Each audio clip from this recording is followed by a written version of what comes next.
안녕하세요. 저는 얼마 전 아주 충격적인 일을 겪고 이렇게 글을 씁니다. 저는 올해 50대가 된 남자이고 혼자 살고 있어요.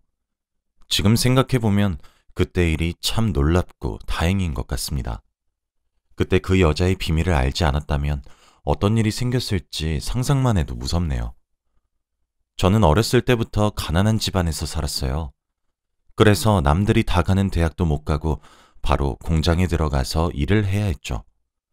저는 외동아들이라 혼자서 벌고 있었는데 아버지는 사업을 한다고 난리셨고 어머니는 그런 아버지를 한심하게 바라보면서 이혼을 생각하고 계셨죠.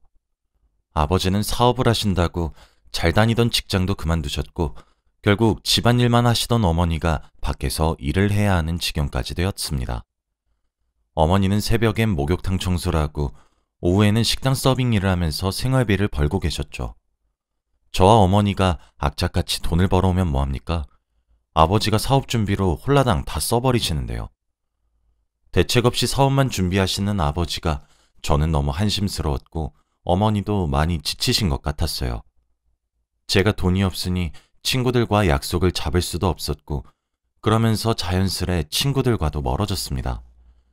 당연히 여자친구도 만들 수 없었죠. 제가 한창 힘들 때 주위에 아무도 없고 의지할 사람이 없으니 제가 이렇게 된 게 다 아버지 탓 같더라고요. 그래서 최대한 돈을 벌어서 독립을 하자고 꿈꿔왔습니다. 저는 매일같이 새벽에 출근해서 밤새 일을 하고 집으로 돌아왔고 집으로 오면 항상 어머니와 아버지는 한바탕 싸우셨는지 온 집안의 물건이 나뒹굴었죠. 저는 밤늦게 들어가면 그 물건들을 다 치우고 자야 하는 게 일상이 되었고 부모님께서 사이가 좋지 않으시니 이혼을 생각하고 계셨던 것 같아요.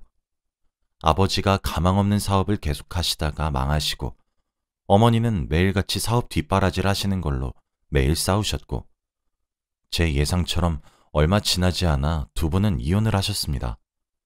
이혼을 하고 어머니는 집을 나가셨고 집에는 저와 아버지 둘이서 살게 되었죠. 어머니는 집을 나가기 전 저에게 조용히 다가오셔서 손을 꼭 잡았습니다. 그러고는 아들, 엄마가 사실 네 아버지 사업 비용 너한테 부담될까봐 이혼 못하고 있었는데 엄마도 이제 많이 지친다. 악착같이 돈 벌어오면 아버지가 훌훌 써버리고 이제 네 아버지도 정신을 차려야 돼. 돈 벌어오는 사람 따로 있고 쓰는 사람 따로 있니? 그러니까 너도 정신 바짝 차리고 아버지가 돈 달라고 하면 절대 주지 말고 네가 하고 싶은 거 다 하고 살아. 여자도 만나고 옷도 사 입으면서. 알겠지? 엄마 보고 싶을 때마다 연락하고, 응? 어머니는 자신의 경험을 이야기하시면서 저에게 절대 아버지 사업 비용을 빌려주지 말라고 하셨고 저도 그럴 생각이었기에 아버지의 부탁을 거절하는 건 쉬울 줄 알았어요. 그런데 제 예상과 다르게 아버지의 부탁을 거절하기에는 쉽지 않았습니다. 저에게 애걸복걸 하시면서 아들, 이 아비 한 번만 살려다오. 이번 건은 진짜 대박 날 거라니까? 아버지가 이렇게 돈 빌리고 망하면 3배로 갚을게. 어? 제발 아버지 얼른 사업 성공해서 네 엄마 데리고 와야 돼. 아버지가 그렇게 저한테 애절하게 부탁하니 저는 거절할 수 없었고 처음이자 마지막으로 아버지에게 사업 비용을 빌려줬습니다. 사실 저도 아버지의 사업이 성공해서 어머니가 집으로 돌아오길 바랬거든요. 그런데 이게 웬일인가요? 아버지의 사업은 대성공이었습니다. 어머니가 돈을 그렇게 빌려주었을 땐 매일같이 망하시더니 딱 한 번 빌려준 그 사업 자금으로 아버지의 사업은 정말 대박이 났어요. 많은 사람이 아버지에게 투자하겠다고 저희 집 현관문을 매일같이 두드렸고 아버지와 저는 한순간에 돈방석에 앉게 되었죠. 너무 얼떨떨하고 당황스러워서 이 상황이 이해가 되지 않았고 뭘 어떻게 해야 할지도 모르겠더군요. 우선 아버지는 회사를 차려서 정식적으로 사업을 키워나가기 시작했고 저는 한순간에 아버지 회사의 대표이사가 되었죠. 건물의 한 층만 회사로 썼던 아버지는 사업이 점점 커져서 그 건물을 통째로 사들이기까지 했고 저희는 중소기업이 되었습니다. 저와 아버지는 늘 겸손을 마음속으로 새기면서 언제 또 예전처럼 살아갈지 모른다며 너무 기고만장해지지 말자고 했죠. 그리고 더 놀라운 건 주위 사람들의 태도가 바뀌기 시작했습니다. 제가 돈이 없을 시절에 친구들은 늘 저와 다니기 싫어했고 먼저 연락도 오지 않았어요. 그런데 제가 이제 한 회사의 대표이사가 되니까 다들 연락도 많이 오고 자기 회사에 투자도 해달라고 합니다. 처음에는 친구들이 오랜만에 연락이 와서 너무 기쁜 마음에 해달라는 투자도 다 해주고 빌려달라는 돈도 다 빌려주었어요. 그리고 저에게 접근하는 여자들에게도 다 잘해주고 연애도 몇 번 했죠. 그런데 다들 하나같이 자신이 원하는 걸 얻으면 저를 버리고 연락이 안 되기 일쑤였고, 여자들도 자기들이 원하는 재벌아들의 느낌이 나지 않으니 가차없이 헤어지자고 하더군요. 저는 옛날에 가난했던 기억들이 아직도 생생해서 사치도 부리지 않고 차도 국산차를 타고 다닙니다. 물론 집도 이사를 가지 않고 살던 집에서 아버지와 함께 살고요. 저는 이렇게 살면서 전혀 불편한 거 없이 잘 사는데 주위 사람들은 다 예상과 제가 다르니까 쉽게 떠나버리더군요.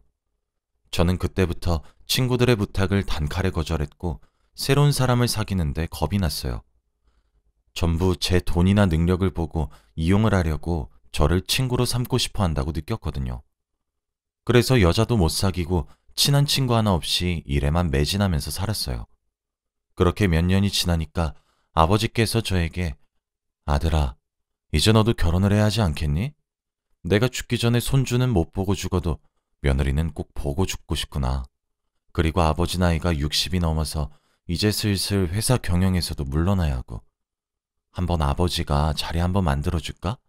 라고 하시는 겁니다. 저는 너무 사람한테 대인 게 많아서 더 이상의 여자는 없을 거라고 생각했지만 며느리를 너무 보고 싶어하는 아버지를 보니까 저도 마음이 약해져서 딱 한 번만 만나보기로 했어요. 아버지가 소개해주는 사람을 만나고 싶었지만 그 전에 우연히 한 여자를 만나게 되었는데 정말 예쁘고 살면서 한 번도 나쁜 일을 해본 적 없을 것 같은 아주 순수한 여자였습니다. 그 여자를 본 순간 저는 첫눈에 반했고 대시를 했습니다. 제가 이런 건 처음이라 많이 어색하고 힘들었는데 아마 그 여자도 저의 그런 능숙하지 않은 모습에 더 흔들린 것 같아요. 그 여자와 말을 나누어 보니 정말 순수하고 때 하나 묻지 않은 여자더라고요. 그 여자와 좋은 만남을 이어가면서 저는 끝까지 제가 어떤 사람인지 밝히지 않았습니다. 단순히 작은 회사 하나 운영하고 있다며 조심스럽게 말했죠. 그 여자는 작은 병원에서 간호사 일을 하고 있다고 했고 어머니와 단둘이서 살고 있다고 하더군요. 아픈 어머니를 보살피기 위해 소녀가장으로 살고 있다는데 정말 멋지고 존경스러웠습니다. 그래서 더 그 여자가 좋아졌던 것 같아요. 지금까지 만났던 여자들은 하나같이 이거 사달라 저거 사달라 하면서 저보다 제 돈을 사랑하는 여자들 뿐이었는데 제 여자친구는 그게 아니라 저에게 다 사준다면서 자신의 없는 돈 끌어들여다가 사주고 그랬죠. 정말 눈에 넣어도 안 아픈 여자친구였습니다. 제 여자친구와 사귄 지 1년째 되던 날 일이 터지고 말았어요. 바로 여자친구의 바람입니다. 평생 저만 바라보고 저에게만 헌신할 줄 알았던 여자친구가 다른 남자친구가 있더라고요. 처음엔 몰랐는데 제가 의심이 들어서 비서를 통해 뒷조사를 조금 해보니 너무 확실한 증거가 있었습니다. 그리고 더 놀라운 건 여자친구의 충격적인 반전이었죠. 저에게 간호사 일을 한다고 했던 그 여자는 술집에서 일하는 여자였고 애초부터 저의 직업과 재산을 다 알고 사귄 거라고 하더라고요. 그러면서 내가 한 남자를 물었는데 아주 돈이 어마어마해. 이런 집에 시집가면 평생을 명품백 잔뜩 가지고 살 수 있겠지? 나 드디어 인생 폈어. 라고 하며 사람들에게 말하고 다녔다고 합니다. 솔직히 저는 그 여자와 결혼까지 생각하고 있었어요. 그동안 아버지가 퇴임하시고 어린 나이에 제가 회장 자리에 올라서 얼른 결혼이 급했는데 저는 그 여자라면 결혼할 수 있을 것 같았거든요. 그런데 이런 비밀이 있었다뇨? 제가 잘 알아보지도 않고 사귄 게 잘못이죠. 저는 그 여자에게 화를 내고 따졌더니 그 여자가 하는 말은 정말 가관이었습니다. 내가 너 정체 모를 줄 알았어? 너 작은 회사 운영하고 있다길래 얼마나 대단한 회사인지 네 이름 검색해보니까 바로 뜨던데? 너 바보니? 그리고 재벌이면 돈 좀 쓰고 여자친구한테 명품백 좀 사주고 그래야지. 어떻게 돈 한 푼을 안 쓰니? 너 같은 멍청이가 나 같은 여자를 어디서 만날 수 있을 것 같아? 그리고 네가 하도 재미가 없어서 다른 남자를 만난 걸 가지고 왜 나한테 그래? 내가 바람 피운 건 다 네 탓이야. 그 말을 들으니 도저히 참을 수 없었고 비서를 시켜서 그 여자의 실체를 다 까발리기로 했어요. 그 여자는 정말 까도 까도 나오는 게 너무 많았고 결국 경찰에 신고를 했습니다. 모은 증거들과 함께 고소하겠다고 했고 저는 그 여자를 감옥에 넣을 수 있었어요. 원래는 좋게 끝내려고 했는데 찾아보니까 그 여자가 저지른 사기가 엄청나더라고요. 정말 어마무시한 여자였죠. 징역이 얼마 되진 않지만 그래도 그곳에서 조금이라도 반성하길 바랬어요. 그 여자의 실체를 제대로 알고 나니 사람을 믿지 못하겠고 결혼은 절대 못하겠더군요. 아버지에게 며느리를 보여드리고 싶었지만 제 주위에 오는 사람들이 다 하나같이 못되고 괴팍한 사람들이라 쉽게 정을 주지 못했습니다. 아버지는 나이가 점점 들어가고 회사 일은 점점 바빠져서 이제 아예 사람을 만나는 게 어려워졌죠. 그렇게 몇 년 동안 회사는 점점 커져갔고 아버지도 점점 늙어가셨습니다. 이제 지팡이를 쓰고 거동을 하셔야 했고 매일같이 집에 계셨어요. 그렇게 한 8년이 흐른 것 같습니다. 저도 이제 40대 중반이 되었고 아버지도 70살이 넘으셨죠. 그런데 갑자기 아버지께서 충격적인 말을 하시는 겁니다. 나 결혼한다. 정말 놀랐어요. 나이가 70살이 넘으신 흰머리이신 아버지께서 결혼이라뇨? 솔직히 그때까지는 사랑하시는 할머니 분이 계셔서 그분과 남은 여생을 살아가고 싶으신 거구나 했는데 그게 아니었어요.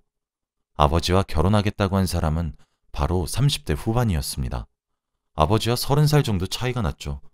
딱 보고 알 수 있었습니다.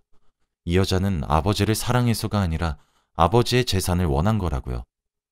저는 옛날에 드라마나 영화 속에서만 보던 회장님의 어린 아내가 바로 저희 아버지의 일이 될 줄 상상도 못했어요.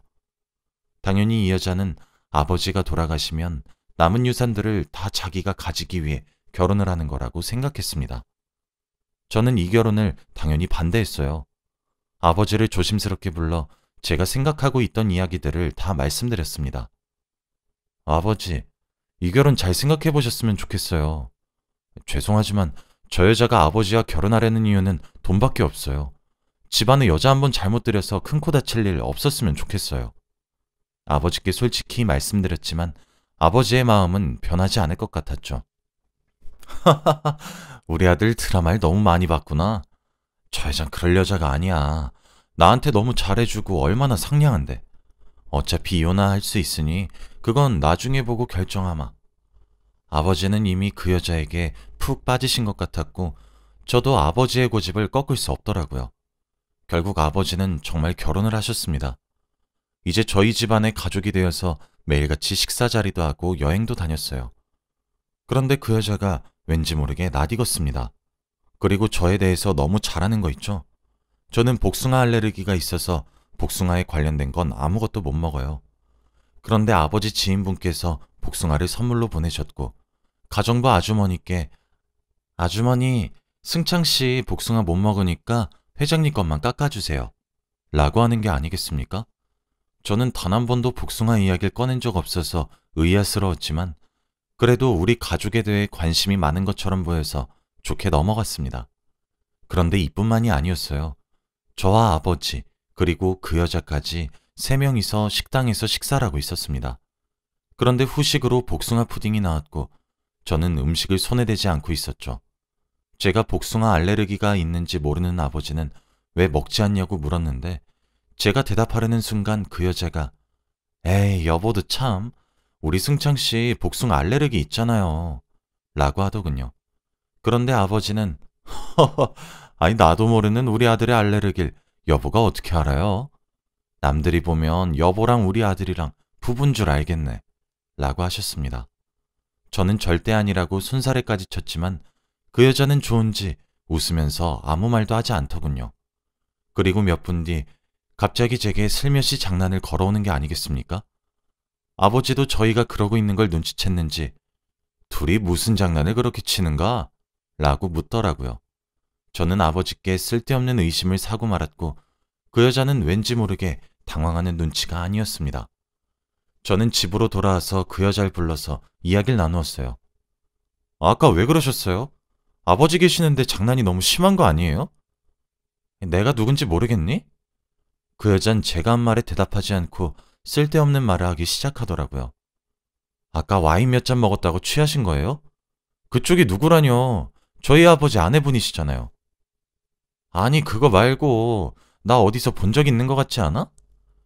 저는 그 여자의 얼굴을 뚫어지게 쳐다보았고 갑자기 그때 한 여자가 떠올랐습니다. 혹시 나한테 그 사기친? 알아보는구나? 그래, 나야. 네가 감옥에 넣은 여자. 저는 정말 놀랐어요. 그때 이후로 몇 년이나 지났으니 그 여자는 출소하고도 남았을 텐데 관심이 없어서 어디서 뭐하고 사는지 조사를 안 했거든요. 그리고 얼굴도 너무 달라져서 못 알아봤는데 알고 보니 또 출소 후 사기쳐서 번 돈으로 얼굴을 전부 다 성형했더라고요. 드디어 날 알아보는구나. 처음부터 나 못 알아받아서 너무 섭섭했지 뭐야. 내가 그때 너 때문에 깜빵에서 몇 년 버린 거 생각하면 자다가도 벌떡 일어나. 내가 너희 아버지한테 접근한 이유가 뭘 것 같아? 내가 너 회사도 뺏고 돈도 뺏고 다 할 거니까 각오해. 내가 평생 사기만 쳐서 너 같은 애들 한순간에 거지 만드는 거 쉽거든? 너 잘못 걸린 거야. 너희 아버지 죽으면 이 회사랑 집, 그리고 돈은 다 내 거라고. 저는 정말 어이가 없었어요. 어떻게 그 여자를 다시 집안에 들였는지 정말 저희 아버지가 너무 한심하고 원망스럽더라고요.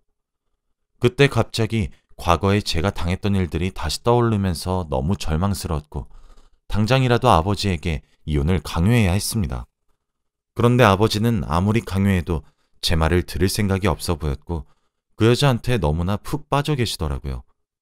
이 집과 회사 그리고 재산을 살려내기 위해서는 그 여자를 어떻게든 내쫓아야 했습니다.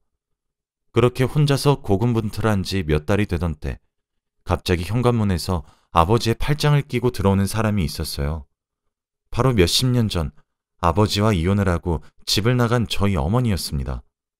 저는 정말 오랜만에 뵌 어머니를 보니까 갑자기 눈에서 눈물이 차올랐고 어머니에게 달려가 안겼죠.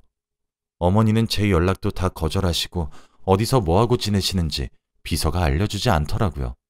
알고 보니 아버지가 미리 제 비서에게 어머니에 관해 아무 말도 전하지 말라고 했던 거였고 어머니는 아버지가 구해주신 시골에 있는 한 별장에서 항암 치료를 하고 계셨는데 모든 치료가 끝나서 집으로 돌아오신 거였습니다. 그때 거실에 있던 그 여자는 어머니와 다정하게 팔짱을 끼고 들어오는 아버지를 보고 회장님, 지금 뭐 하시는 거예요? 여잔 나밖에 없다며. 지금 당당하게 첩 드리는 거예요? 라고 하는 겁니다. 네가 뭔 상관이냐? 그리고 첩? 바보 같은 계집애. 첩은 너요. 이 여자가 본 척고 네가 첩이여. 저는 아버지의 말을 듣고 깜짝 놀랐습니다. 내가 널 어떤 앤지 알아보지도 않고 우리 집에 들인 것 같으냐? 너 과거에 우리 아들한테 사기친 계집애잖아. 내가 뭘 믿고 너한테 회사랑 내 재산을 다 맡기냐? 아주 어른을 바보로 알고 당장 이 집에서 썩 꺼져. 그 여자는 갑자기 소리를 치면서 나 절대 안 나가. 내가 이 집안 사모님이라고. 떼를 썼고 결국 경비원들이 그 여자를 내쫓았습니다. 그리고 오랜만에 세 사람이 모여서 거실에 앉아서 이야기를 나누었어요. 아버지, 도대체 어떻게 된 거예요? 아들, 내가 예전에 말했잖니. 사업국 성공해서 네 엄마 다시 데려오겠다고. 그리고 성공하자마자 너희 엄마한테 달려가서 하루 종일 빌었지. 다시 돌아와 달라고. 그런데 그때 알았다. 너희 엄마가 암이라는 거. 내가 최선을 다해서 우리 아내 병간호도 해주고 치료비도 내주면서 다시 우리 부분 합칠 생각하고 있었어. 그런데 그때 비서한테 네가 여자를 잘못 만났다는 이야기를 들었지. 부모로서 그런 애들을 보고만 있을 수 없었기에 아버지가 이번엔 제대로 계획을 했지. 그 여자 이제 내가 고소했으니 감옥에 아마 평생 있다가 나올 거야.